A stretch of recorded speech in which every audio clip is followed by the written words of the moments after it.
नमस्ते बच्चों। आज हम पहली क्लास लेंगे हिंदी की। अब हिंदी का पाठ्यक्रम क्या है उसके बारे में चर्चा करेंगे। उससे पहले ध्यान रखो, यह एक वैश्विक संकट का दौर गुजर रहा है। पूरा विश्व एक संकट से, बहुत बड़े समस्या से गुजर रहा है, कोरोना नामक महामारी के।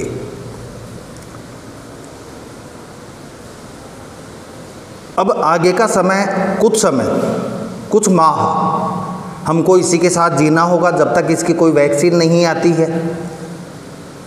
पढ़ाई भी करनी है, आपको पढ़ना है, हमको पढ़ाना है, लेकिन इन व्यवस्थाओं के साथ ही हमें आगे बढ़ना होगा। यदि हम ये सोच लें कि साहब स्कूल खुलेंगे जब देखेंगे पढ़ेंगे, तो फिर निश्चित रूप से आप लोग इस पढ़ाई की दौड़ में पिछड़ जाएंगे। सबसे पहले मैं बात करूं आपके पाठ्यक्रम की। आपके दो बुक हैं,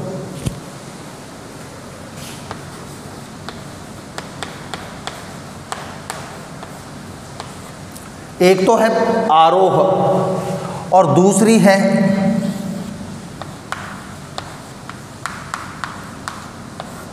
वितान। आरोह और वितान दो बुक्स हैं आपके। जो आरोह बुक है इसमें आपके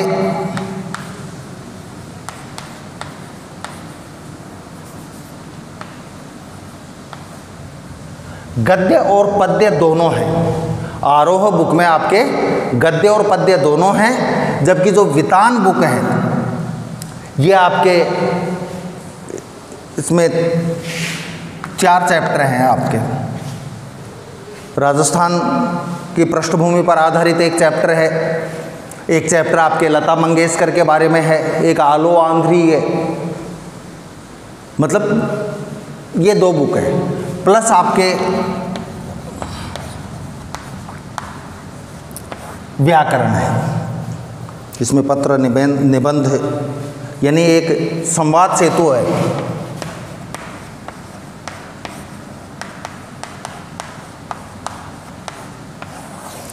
उसमें से कुछ पार्ट आपके दिया गया है, ठीक है। अब आरोह की बात करें अपन, तो इसमें गद्य और पद्य दोनों हैं। सबसे पहले हम गद्य और पद्य में पढ़ेंगे पद्य, और पद्य की जहाँ तक प्रश्न है, पद्य में भी पहला जो चैप्टर है आपके वो है कबीर। पद्य का पहला जो चैप्टर है वो है कबीर। पिछली कक्षाओं में आपने कबीर दास के बारे में पढ़ रखा होगा, फिर भी हम एक नए सिरे से इस पाठ की कवि परिचय की शुरुआत करते हैं। कबीर एक समाज सुधारक।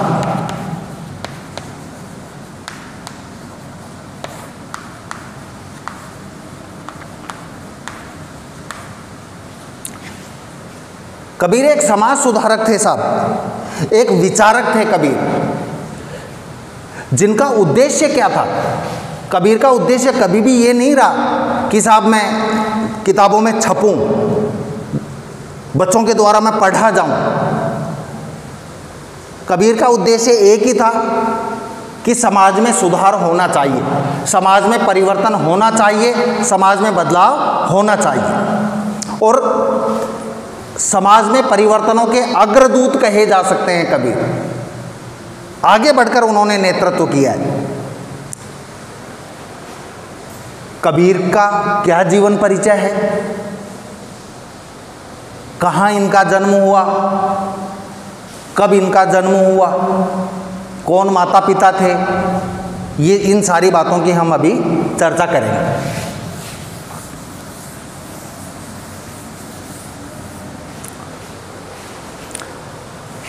सबसे पहले कबीर का जन्म।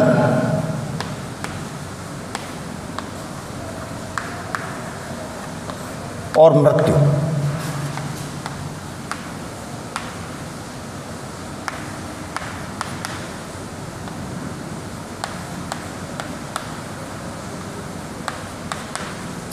तेरह सौ 1398 ईस्वी में इनका जन्म हुआ और इनकी मृत्यु 1518 में हुई। कहाँ पर इनका जन्म हुआ साहब? अच्छा, इसमें भी एक बात ध्यान रखना आप, ये केवल एक अनुमान है। इसमें मैं लिख रहा हूँ आपके दोनों में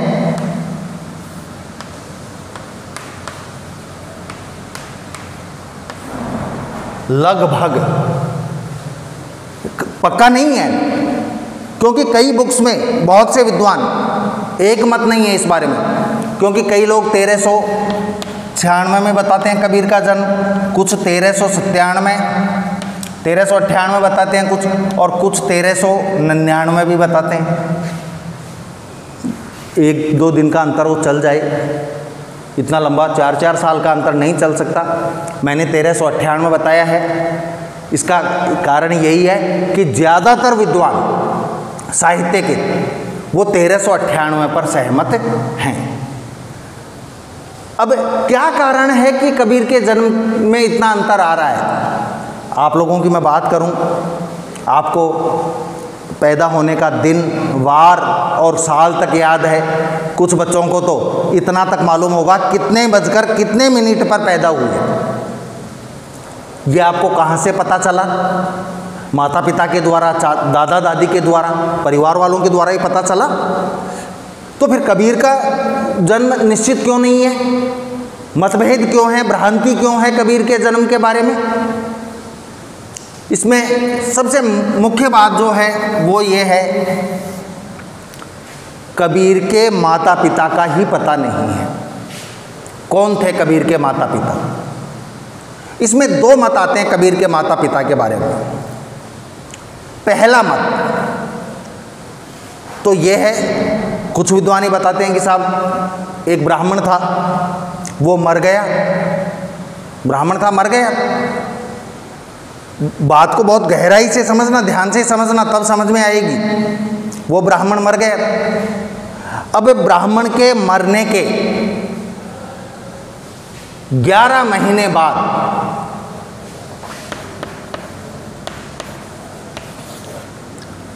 जो ब्राह्मण की पत्नी थी उसके एक बच्चा हुआ, उस ब्राह्मणी के, यानी विधवा होने के 11 महीने बाद। आप जानते हैं कि 9 माह में बच्चा की प्रक्रिया पूरी हो जाती है।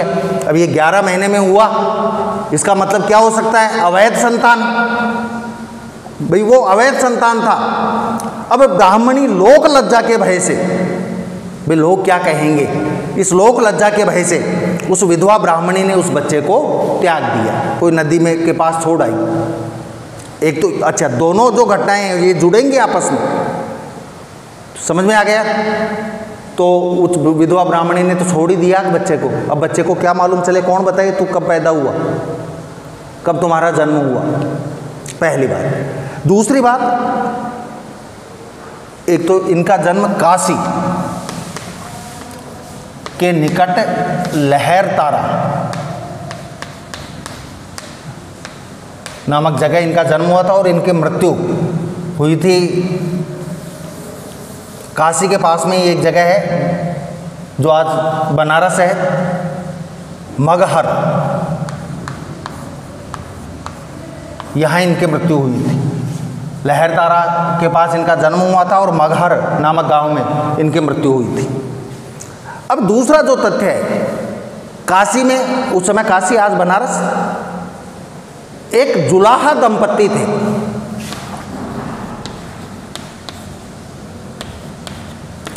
जो कपड़े बुनने का काम करते थे, जुलाहा दंपत्ति।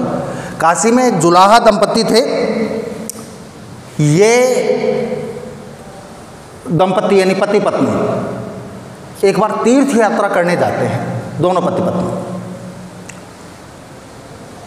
तीर्थ यात्रा करने जब ये जाते हैं साहब, तो उधर से निकल रहे थे, पास में नदी थी, इधर से निकल रहे थे, तो बैलगाड़ी पर गए थे। नदी को देखा, ठंडा शीतल जल, तो इनकी पानी पीने की इच्छा हुई। तो पानी पीने के लिए ये बैलगाड़ी को रास्ते के किनारे पर, सड़क तो नहीं कह सकते, रोड तो नहीं बोल सकते भाई, कच्चे रास्ते होते थे, तो रास्ते के किनारे पर बैलगाड़ी को रोककर वो दोनों पानी पीने चले गए। तो इस दंपत्ति में जो पति था वो पानी पी रहा था, पत्नी की नज़र पड़ी एक कमल के फूल पर, उसके ऊपर एक बच्चा है, उसने बच्चे को अपनी गोद में ले लिया, अपनी छाती के लगा लिया। जब वो पति पानी पीकर उठा, उसने देखा कि उसकी पत्नी की गोद में बच्चा है, तब उसने कुछ भी नहीं कहा, क्योंकि ये दंपत्ति निसंतान थे, इनके कोई बच्चा नहीं था। और साहब ये दोनों इस बच्चे को अपने घर ले आए। अब उस दंपत्ति का क्या नाम था जो कभी उस बच्चे को घर लेकर गए? पति का नाम तो था नीरू और पत्नी का नाम था नीमा। एक तरह से हम ये कह सकते हैं कि नीरू और नीमा, नीरू तो कबीर के पिता थे और नीमा माता थी, क्योंकि ध्यान रखना, जन्म देने वाले से बड़ा और महान पालने वाला होता है। आप में से कई बच्चों को कृष्ण के जन्माष्टमी आ रही है, कृष्ण के माता पिता का नाम नहीं मालूम होगा, वास्तविक माता पिता का। आपने पढ़ा होगा कि नंद उनके पिता हैं और यशोदा उनकी माता हैं, क्योंकि इन्होंने पाला था। पालने वाला बड़ा होता है, महान होता है। वैसे ही कबीर को जन्म तो किसी और ने दिया, लेकिन इनका लालन पालन पोषण किसने किया? नीरू और नीमा ने। नीरू कौन? इनके पिता। नीमा कौन? इनकी माता। ऐसा कहते हैं कि जब कबीर ये बच्चा थोड़ा बड़ा हो गया, ध्यान रखना कबीर शब्द का अर्थ महान होता है।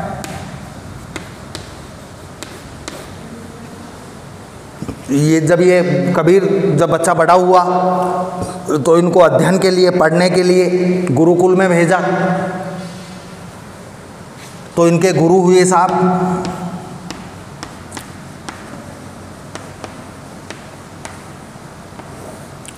रामानंद। कबीर के गुरु कौन हुए? रामानंद। लेकिन अब आश्चर्यजनक बात बता रहा हूं मैं आपको।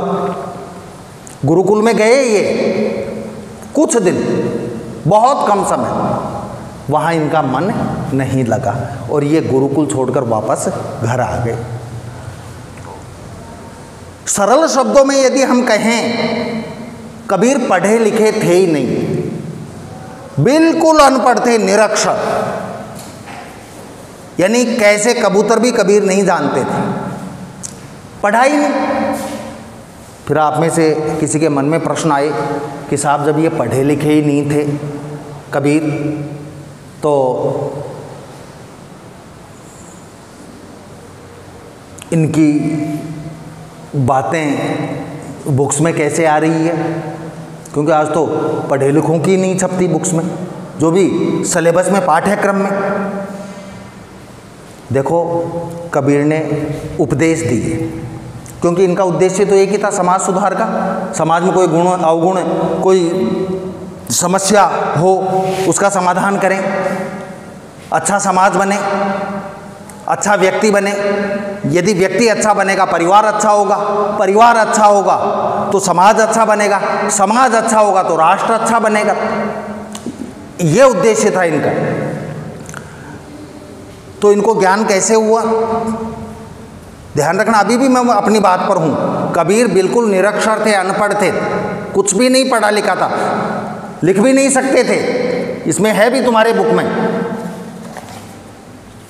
एक लाइन है, हजारी प्रसाद द्विवेदी के बारे में लिखी है, मैं कहता हूँ आँखिन देखी, तू कहता कागज की लेखी। हजारी प्रसाद द्विवेदी ने बताया कबीर के बारे में। कबीर कहते थे कि मैं तो आँखों देखी बात कहता हूँ। कबीर जी कहते हैं कि मैं तो जो आँखों से देखता हूँ वो कहता हूँ, और तुम लोग जो कहते हो कागज लेखी, कागज में लिखी हुई कहते हो। अब हम क्या कर रहे हैं? ये जो है इसी को तो पढ़ा रहे हैं, जबकि कबीर ने ऐसे कुछ नहीं किया। कबीर का तो एक ही सिद्धांत था, भ्रमणशील।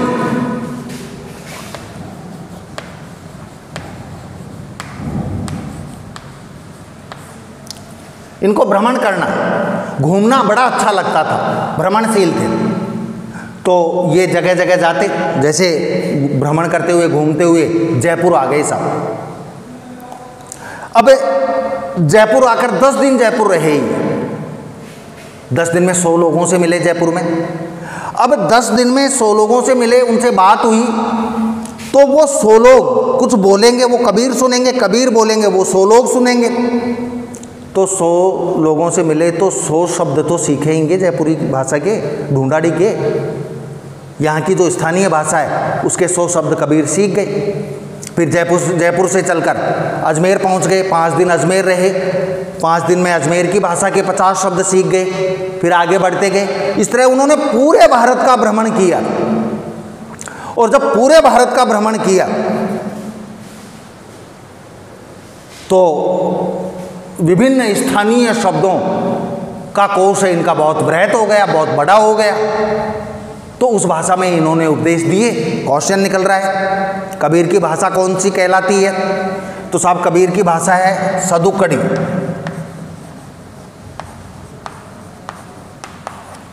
कबीर की भाषा सदुकड़ी, साधुओं वाली। अब कबीर के बारे में मैं बताऊं, कबीर ने जो लिखा है उसको 4 भागों में बांटा जा सकता है। आपके बुक में 3 भाग ही बताए गए हैं, लेकिन फिर भी मैं एक भाग और बता रहा हूं। कौन से हैं वो भाग?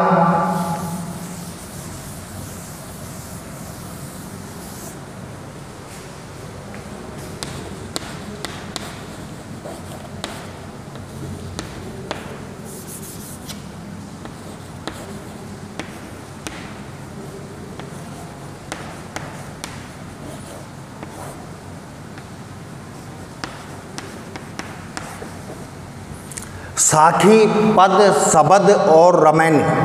साखी, पद, रमैनी और शबद, ये हैं। आपको ये पढ़ने हैं पद, लेकिन फिर भी यहाँ भी एक क्वेश्चन निकलता है। कबीर ने जो उपदेश दिए उनको साखी कहते हैं, क्या कारण है? इसका आंसर यही होगा, साखी शब्द। देखो शब्द होते हैं तत्सम, तद्भव, देशज, विदेशज, यौगिक, योग रूढ़ और रूढ़, यौगिक, रूढ़ और योग रूढ़, ये शब्दों के 4-3 पार्ट होते हैं, हिस्से होते हैं, ये होते हैं। तो साखी शब्द बना है साक्षी से। साखी शब्द साक्षी से बना है, 2-2 लाइन की साखियां हैं। इसका मतलब है कि कबीर ने वही उपदेश दिए हैं जो उन्होंने अपने जीवन में देखा है, अनुभव किया है। कई लोग तो क्या होते हैं, उपदेश कुछ और देते हैं, करते कुछ और है। उनकी कथनी और करनी में अंतर होता है, लेकिन कबीर के संदर्भ में ऐसा बिल्कुल भी नहीं था। उनकी कथनी और करनी में अंतर नहीं था। वो जो कहते थे वो करते थे, और जो अपनी आंखों से देखते थे, किसी की सुनी सुनाई बात पर नहीं, क्योंकि बात तो सुनाते सुनाते बात का बतंगड़ बन जाता है, बहुत छोटी सी बात बहुत बड़ी हो जाती है, तिल का ताड़ बन जाता है। लेकिन कबीर ने जो अपनी आंखों से देखा, प्रत्यक्ष समाज में कमियां, उनके बारे में बोला है। तो साखी का शब्द बना है साक्षी से। जिन बातों के कबीर स्वयं साक्षी रहे हैं उनको ही साखी कहा गया। अब कबीर के बारे में मैं और बताऊं थोड़ा आपको।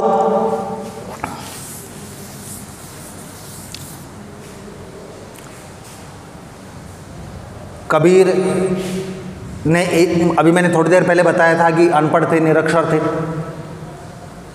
एक शब्द नहीं लिख सकते थे कबीर। फिर ये हम पढ़ रहे हैं बुक्स में, कैसे आ रहे हैं कबीर? ऐसा कहते हैं कि कबीर की मृत्यु के बाद उनके प्रिय शिष्य, कबीर के निकटतम शिष्य, नाम था जिनका धर्मदास। क्या नाम था? धर्मदास। इनकी मृत्यु के बाद इनके प्रिय शिष्य धर्मदास ने इनके द्वारा जो उपदेश दिए थे, जो धर्मदास जी को याद थे, उन उपदेशों को एक जगह लिखा और उन उपदेशों को एक जगह लिखकर उस पुस्तक का नाम, उस बुक का नाम उन्होंने रखा बीजक। तो साहब कबीर की पुस्तक कौन सी थी? बीजक। क्या ये पुस्तक कबीर ने लिखी? नहीं। किसने लिखी? धर्मदास ने। कब लिखी? इनकी मृत्यु के बाद। एक लास्ट टॉपिक पॉइंट है, हजारी प्रसाद द्विवेदी ने कबीर के बारे में कहा है। क्या कहा है? कि कबीर